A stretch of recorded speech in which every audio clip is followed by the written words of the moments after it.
On s'est dit qu'on allait faire quelques vidéos pour présenter notre retraite, que c'était ce qu'il y avait de plus spontané et de plus juste pour poser un petit peu l'atmosphère, mais déjà peut-être dans un premier temps de nous présenter l'une et l'autre. Alors du coup, Sandrine, moi, d'accord, on commence par moi, très bien. J'ai un peu l'impression d'être une présentatrice météo là, mais vraiment je l'ai jamais été et je le serai probablement jamais. Alors moi, je suis professeure de yoga. Je me suis formée au Népal et je suis aussi sophrologue à la base. J'ai fait 2 ans de formation, j'ai un titre RNCP en sophrologie. Et puis ensuite, j'ai continué. Ce que mon chemin personnel m'avait amené à faire, c'était pas mal d'hypnose, pas mal de constellations familiales. Et donc j'ai continué mon chemin de thérapeute en ajoutant ces cordes-là à mon arc parce que c'est des choses qui m'ont vraiment beaucoup parlé sur mon parcours personnel. Et pour moi, c'est très important de pratiquer les choses avant de les transmettre si vraiment ça m'appelle. Et là, en octobre, je vais me former au Yin Yoga, donc je vous accompagnerai aussi avec le Yin Yoga. Et donc moi, je travaille entre Paris et le Clos de la Louve dans le Jura, qui est l'endroit où on vous accueille pour cette retraite. Et Sandrine, comment tu peux te présenter ? Tu as dit quelque chose qui résonne encore dans mon oreille, c'est je ne peux proposer que quelque chose que j'ai utilisé, que j'ai expérimenté. Et ben c'est tout à fait ma ligne de conduite, on va dire, ma sensibilité. J'ai mis un pied dans les soins énergétiques dans les années... Ça me fait difficile de compter. Dans les années vers 2008, par là, quelque chose comme ça.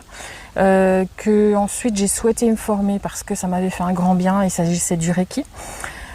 Et puis ensuite, de là, une des portes est ouverte pour en ouvrir d'autres derrière.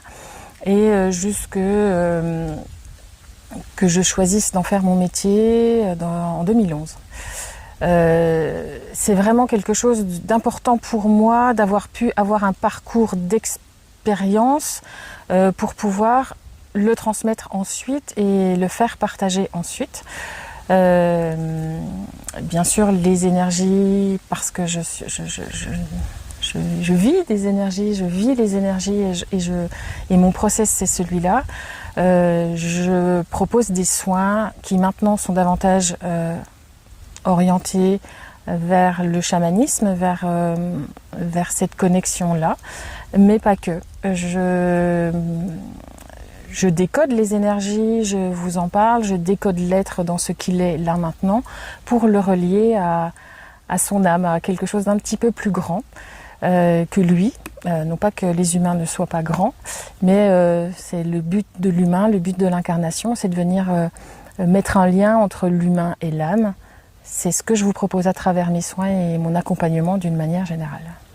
Et est-ce que tu peux nous parler un peu plus de l'usage que tu fais de ton tambour, de ton compagnon, et puis peut-être un petit peu, si tu es ok, de ton dernier voyage en Mongolie et de ce que ça a bousculé et amené de nouveau chez toi et dans ta pratique en tant que soignante? Alors mon tambour, c'est effectivement mon allié, mon meilleur ami pendant les soins. Le tambour vient par ses vibrations dans votre intérieur. Déjà, souvent, les gens ressentent les vibrations à l'intérieur d'eux, très souvent. Le fait que notre corps soit composé d'eau facilite tout ça. Pour moi, il est un guide dans le soin et dans la proposition de libération qui doit se faire après notre discussion, après les prises de conscience qui se sont faites. Donc il vient parachever, proposer la libération énergétique.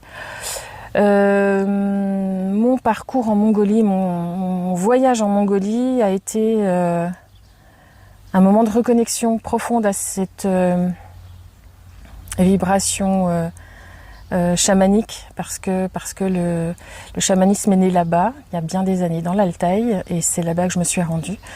J'ai profondément retrouvé là-bas, alors que j'y avais jamais mis les pieds, un endroit que je connaissais.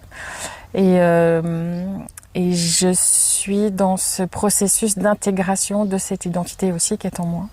Ok, et tu me disais que tu venais de terminer aussi une retraite et que tu sentais que ton accompagnement déjà avait déjà bougé. Voilà. Ça fait un petit mois que je suis rentrée Et le processus d'intégration est là, mes guides changent, ma manière d'appréhender les choses a changé et est en train de s'ancrer différemment déjà. Okay.